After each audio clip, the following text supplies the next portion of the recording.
2019 के आम चुनाव में भाजपा की प्रचंड जीत के 6 माह बाद हुए विधानसभा चुनाव में कांग्रेस के रणनीतिकारों ने एक दांव खेला और शानदार सफलता हासिल की, लेकिन उस सफलता के 1 साल बाद अब स्थिति बदल रही है।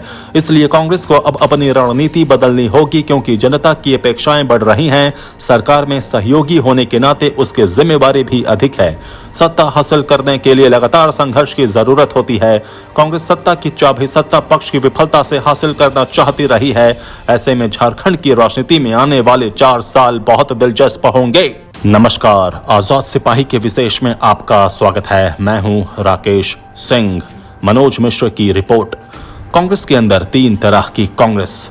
कहा जाता है कि कांग्रेस के अंदर के 3 स्वरूपों को एकाकार करना सबसे जरूरी है। इस समय 3 तरह के कांग्रेसी हैं। इनमें इंदिरा गांधी के समय के, संजय गांधी के समय या इमरजेंसी के कांग्रेसी और तीसरे विपक्ष या राहुल गांधी के कांग्रेसी शामिल हैं। इनमें दूसरे किस्म के कांग्रेसियों को किसी आंदोलन का अनुभव नहीं है और यही पार्टी की सबसे बड़ी समस्या है। इन नेताओं से कांग्रेस को सबसे अधिक नुकसान हुआ। इसे एकाकार करने के लिए निचले स्तर से काम करना होगा। कांग्रेस को चाहिए ब्राह्मण कार्ड। कांग्रेस के लिए ब्राह्मण वोटर संजीवनी वटी के समान है, लेकिन कांग्रेस इनके साथ दलितों और अल्पसंख्यकों को साधने में कतई दिलचस्पी नहीं दिखा रही। जबकि झारखंड में करीब 8 से 10% ब्राह्मण मतदाता हैं। कांग्रेस का यह परंपरागत वोट माना जाता था, लेकिन बीजेपी के उभार के बाद ये वोट कांग्रेस से छिटक गया है। ऐसे में कांग्रेस को झारखंड में ब्राह्मण कार्ड के जरिए अपने मतों को और मजबूत करने के मकसद पर गंभीरता से काम करना होगा। ब्राह्मणों ने कांग्रेस के पतन के बाद लगभग 20 साल तक राजनीतिक रूप से अनाथ रहने और कभी यहाँ तो कभी वहाँ भटकने के बाद 2014 में बीजेपी में अपना ठिकाना तलाश लिया है। उनके पास फिलहाल ऐसा कोई कारण नहीं है कि वे बीजेपी को छोड़कर किसी और पार्टी का दामन थाम लें। ब्राह्मणों के एक हिस्से में बीजेपी से क्षणिक नाराजगी हो सकती है, लेकिन इसका स्तर ऐसा नहीं है कि किसी के लुभाने पर वे उनके पीछे चल दें। ऐसे में कांग्रेस को ब्राह्मण वोटरों को लुभाने के लिए ठोस रणनीति बनानी होगी। देखा जाए तो ब्राह्मण बेशक कांग्रेस से अब पंडित नेहरू, गोविंद वल्लभ पंत, इंदिरा गांधी या नरसिम्हा राव के जमाने की तरह जुड़े हुए नहीं हैं। फिर भी कांग्रेस का पुराना सांगठनिक ढांचा बरकरार है, जिसमें ब्राह्मणों का वर्चस्व कायम है। लेकिन दुर्भाग्य यह है कि झारखंड प्रदेश में ऐसे एक भी कांग्रेसी नेता अब नहीं बचा जिनकी पहचान पूरे राज्य में हो। आज 65% मतदाता युवा हैं जो नरेंद्र मोदी को जानते हैं। इन युवाओं के लिए कांग्रेस बीती बात है। ऐसे में कांग्रेस को बूथ स्तर से संगठन को मजबूत बनाना होगा। यहाँ बता दें कि ब्राह्मणों को लुभाने की तमाम कोशिशों के बावजूद जेएमएम या कांग्रेस झारखंड में ब्राह्मण वोट बैंक में सेंध नहीं लगा पाई है। 2019 के लोकसभा चुनाव में 80% से भी ज्यादा ब्राह्मणों ने बीजेपी को वोट दिया। राजपूतों का वोटिंग व्यवहार भी इसी तरह का रहा। 2014 के बाद से ही ये सिलसिला चला आ रहा है, जो 2019 के विधानसभा चुनाव में भी जारी रहा। सवर्ण बीजेपी के कोर वोटर हैं, जिनकी बुनियाद पर बीजेपी बाकी जातियों और समुदायों को जोड़ती है। ब्राह्मण वोटर 2014 के बाद से लगातार बीजेपी के प्रति वफादार बना हुआ है। बीजेपी की शानदार है ब्राह्मण राजनीति। बीजेपी ब्राह्मणों की चिंताओं और उनसे जुड़े मुद्दों पर लगातार काम कर रही है। मिसाल के तौर पर बीजेपी लगातार संदेश दे रही है कि उसके राज में मुसलमानों का तुष्टीकरण नहीं होगा। अनुच्छेद 370 निरस्त किया जा चुका है और जम्मू कश्मीर को बांट दिया गया है। इसी तरह कश्मीरी पंडितों और ब्राह्मणों के आहत मन पर मरहम लगाने की कोशिश की गई है। आरक्षण को लेकर कांग्रेस को नीति स्पष्ट करनी होगी। बीजेपी का कोर वोटर मन से आरक्षण विरोधी है। उसकी मान्यता है कि ब्राह्मण वर्चस्व वाली प्राचीन समाज व्यवस्था को फिर से कायम करने के लिए आरक्षण को खत्म या कमजोर करना जरूरी है। बीजेपी टुकड़े टुकड़े में ये काम कर रही है। संविधान में मूल स्वरूप में आर्थिक आधार पर आरक्षण की कोई व्यवस्था नहीं है। गरीबी के नाम पर सवर्णों को आरक्षण देने के लिए बीजेपी ने संविधान में संशोधन कर ईडब्ल्यूएस आरक्षण लागू कर दिया। बेशक कांग्रेस ने इसका स्वागत और समर्थन किया, लेकिन इससे लाभान्वित होने वाले जानते हैं कि ये काम कांग्रेस कभी नहीं करती। ऐसे में कांग्रेस को इस संदर्भ में नीति स्पष्ट करनी होगी। कांग्रेस और उसकी सीमाएं। बीजेपी जितना आगे बढ़कर ब्राह्मणों का तुष्टीकरण कर रही है, वो कर पाना कांग्रेस और जेएमएम के लिए संभव नहीं है।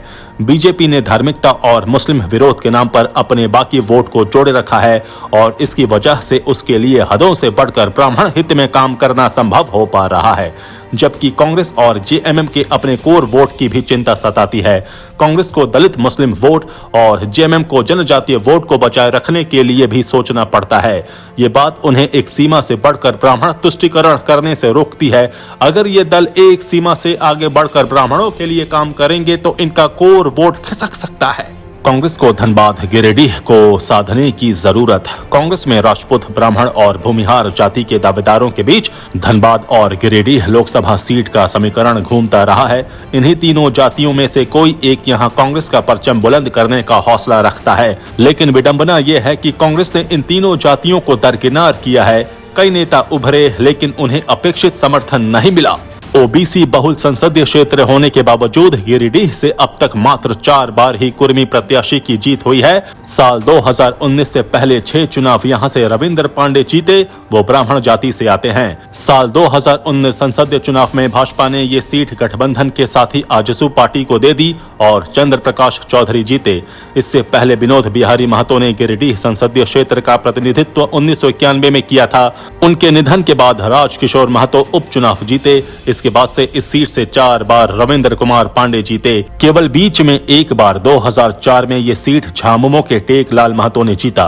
विनोद बिहारी महतो, राजकिशोर महतो और टेकलाल महतो को छोड़ दें तो अन्य सभी विजेता कोयला क्षेत्र से जुड़े रहे हैं। इसमें भाजपा के रामदास सिंह भी शामिल हैं। उन्होंने इस क्षेत्र का नेतृत्व 2 बार किया है। कांग्रेस के सरफराज अहमद भी 1 बार जीते हैं। बिंदेश्वरी दुबे भी यहां से सांसद रह चुके हैं। धनबाद सीट पर कांग्रेस बीजेपी में टक्कर। धनबाद सीट पर कांग्रेस बीजेपी में टक्कर होती रही है। धनबाद लोकसभा सीट पर शहरी मतदाताओं का दबदबा है। यहां अनुसूचित जाति की तादाद 16% और अनुसूचित जनजाति की तादाद 8% है। इसके अलावा उत्तर प्रदेश, बिहार और पश्चिम बंगाल के लोगों की अच्छी आबादी है। इस संसदीय क्षेत्र के तहत 6 विधानसभा सीटें बोकारो, सिंदरी, निरसा, धनबाद, झरिया और चंदनक्यारी आती है। इनमें से झरिया पर कांग्रेस के विधायक हैं, बाकी 4 सीटें बीजेपी के खाते में है। यहाँ के कुल 18.89 लाख मतदाताओं को अपने पाले में करने के लिए कांग्रेस को जमीनी स्तर पर गांव-गांव और गली-गली जाकर कांग्रेस संगठन को मजबूत करना होगा। सियासत में उभर रहे युवाओं को सींचना होगा। ब्राह्मण दलित मतदाताओं को ध्रुवीकरण कर कांग्रेस के जनाधार को मजबूत करना होगा। कांग्रेस नेतृत्व ने कीर्ति आजाद को धनबाद से 2019 में उतारा। 2004 में कांग्रेस के ददई दुबे ने रीता वर्मा को हराया था। इसलिए कांग्रेस को लगा कि इस सीट को कोई ब्राह्मण उम्मीदवार ही पार्टी की झोली में डाल सकता है।